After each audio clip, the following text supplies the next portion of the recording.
Okay, we're going to do some more work with trig graphs. So a couple of revision questions and then on to new stuff. Okay, so let's go for root 3 sine x plus 1 is equal to 0. Okay, first thing I'm going to do is take 1 away from both sides. That'll give me root 3 sine x equals minus 1. Then I'm going to bring the times by root 3 down and divide, so it's sine x equals minus 1 over root 3.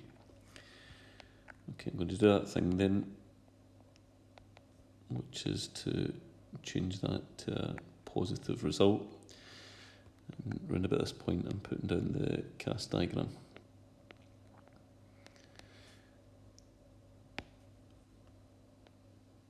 Okay, so for sine I would normally look in all in sine, but since I've changed that from negative to positive, I'm going to look in tan and cos. Okay, 0, 90, 180, 270 and 360. Okay, so x equals sine inverse 1 over root 3, so put that into your calculator to get 35.3 degrees. 35.3 degrees is the calculator answer, is the all answer, but you can see that we're not in the all quadrant, therefore that's not a solution. We are in the tan quadrant, and the tan quadrant tells you to move on from 180, so to add on from 180, so it's 180 plus 35.3, and that's 215.3. We're also in the cosine quadrant, which tells you to move backwards from 360, so subtract from 360, subtract 35.3 from 360, and that will give us 324.7 degrees. Okay, let's try an example 2.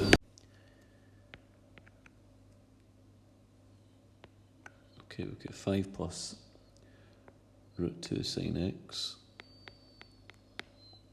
is equal to 4. Okay, first of all, get rid of that 5 from both sides, and that will give me root 2 sine x is equal to 4 minus 5 is minus 1. Then bring the times root 2 down, divide, so that's minus 1 over root 2. Change that to a positive result, sine x equals positive 1 over root 2. Okay, at that point put down the cast diagram. So I would normally look in all in sine, but since I've changed from negative to positive, I'm not going to look in all in sine, but I'm going to look in tan and cos, so let's tick off those two quadrants.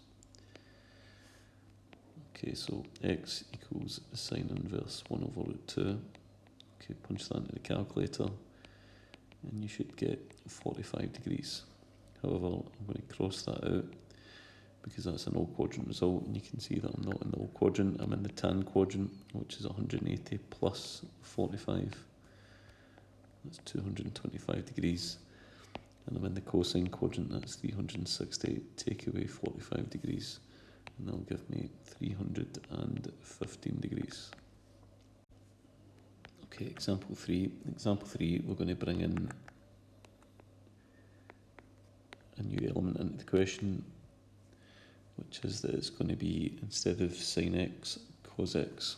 Okay, but we'll see that these are quite easy as well, so get rid of that minus 1 by adding 1 to both sides. I've now got 2 cos x equals 1. Bring the 2 down, divide, and cos x equals 1 over 2. Okay, so if I think about what you ticked off when it was sine, and for the original sine questions you ticked off all in sine, so for cos you tick off all and cos. Okay, now there's no need to change this from negative to positive because it's already a positive result. So this time it's x equals cos inverse 1 over 2. And that will give you a result of 60 degrees. That is my all quadrant result. I'm also in the cosine quadrant, so the cosine quadrant tells you to do 360 take away your solution. So 360 take away 60 then will give me 300 degrees. That's my final answer for that one. Okay, let's just go over this one again. For the original sine questions, you ticked off all in sine. If it's tan, you tick off. If it's tan, you tick off all in tan. But if it's cos, you tick off all in cos. So add 1 to both sides. Bring the 2 down, divide 1 over 2. X equals cos inverse 1 over 2. At that point, I draw in my cast diagram, tick off all in cos. The calculator will always give you the all quadrant result. So that's the 60 degrees. The cosine quadrant, you can see that the line is telling me to move backwards from 360. So 360 take away 60 gives me 300 degrees. Okay, example 4. Example 4, we've got 5 plus root 2 cos x equals 6. Okay, first move is to take 5 off both sides. And that will give me root 2 cos x is equal to 6 take away 5, which is 1. Bring the root 2 down and divide. That will be cos x equals 1 over root 2. And at that point, put down the cast diagram.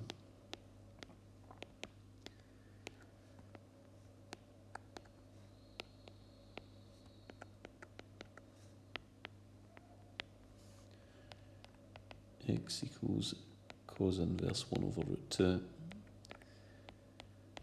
Okay, punch that into the calculator and you should get 45 degrees. Okay, that's my all quadrant solution. I'm also in the cosine quadrant. So the cosine quadrant tells me to do what again? To take away from 360. So 360 take away 45 degrees gives me 315 degrees. Okay, example 5. Example 5, I've got 3 cos x minus 5 equals minus 4. Okay, get rid of the minus 5 by adding 5 to both sides. And that will give me 3 cos x is equal to minus 4 plus 5 is 1. Then bring the 3 down, divide cos x equals 1 over 3, and at that point put down the cast diagram. It's a cos question, so I'm ticking off on cos.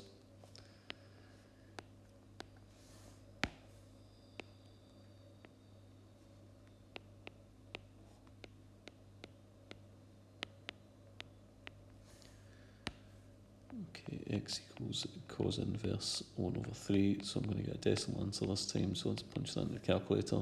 This time it's cos inverse 1 over 3. And that will give me 70.5 degrees. That's the all quadrant result.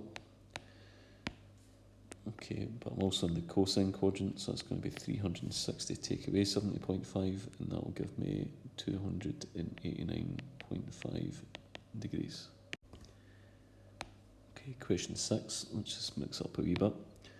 So question 6, we've got 3 plus root 2 cos x is equal to 2. Okay, take 3 from both sides and I'll get root 2 cos x equals 2 take away 3 is minus 1, and then bring the multiply by root 2 down and divide, and that will give me minus 1 over root 2. So again, what did I do when it was sin x equals a negative result? I changed it to a positive result and put it in a bracket, and that's what I'm going to do again, but this time it's cos of x, but I'm going to still change that to a positive result and put down the cast diagram.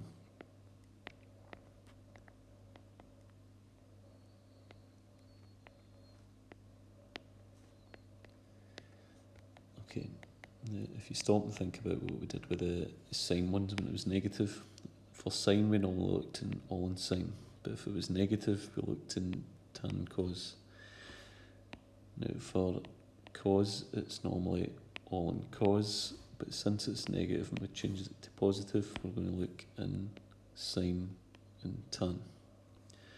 So normally for all in sine you look in Normally for sine you look in all in sine, but if it's negative you look in tan and cos. Normally for cos you look in all in cos, but if it's negative you change it to positive and you look in sine and tan. Okay, so x equals cos inverse 1 over root 2. Okay, so that's going to give me 45 degrees. Now just be careful, I'm not in the all quadrant, therefore that cannot be a solution. I am, however, in the sine quadrant, so for the sine quadrant what I do, I move backwards from 180 take away the 45, gives me 135 degrees. I'm also in the tan quadrant, which tells me to move forward from 180 plus 45 gives me 225 degrees. Okay, example 7. Example 7, I've got 7 plus cos x is equal to 6. Take 7 from both sides, and that will give me cos x equals 6 minus 7, which is minus 1. Okay, immediately change that to a positive result. Put it in a bracket.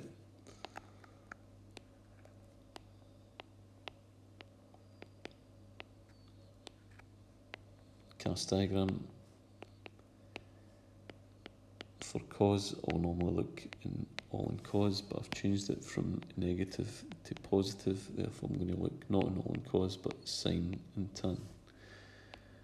Okay, x equals cos inverse 1, and that will give me 0 degrees. Now the calculator will give you the all quadrant result, so score that out. I'm not in the all quadrant, I'm in the sine quadrant and the tan quadrant. So for the sine quadrant I do 180, take away that 0, which will give me 180.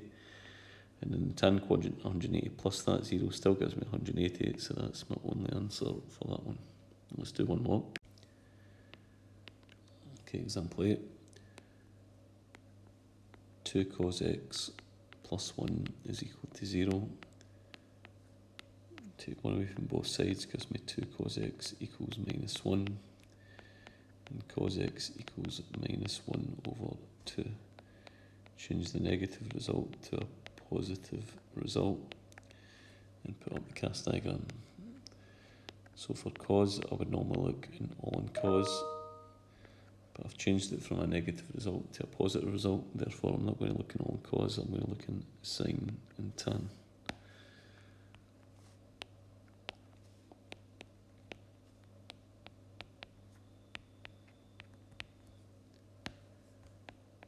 Okay, x equals cos inverse 1/2, and that will give me 60 degrees. I immediately then cross that out because I'm being careful, I'm not in the all quadrant, and the calculator gives me the all quadrant result that I'm in. However, in the sine quadrant, which tells me to work backwards from 180 take away 60 gives me 120. In the tan quadrant, we move on from 180 by 60, 180 plus 60 gives me 240 degrees. I did say there's going to be a trig graphs part 3, but we'll leave that to another day, so just concentrate on the 8 examples from those, and we'll pick up that stuff during the double period on Thursday.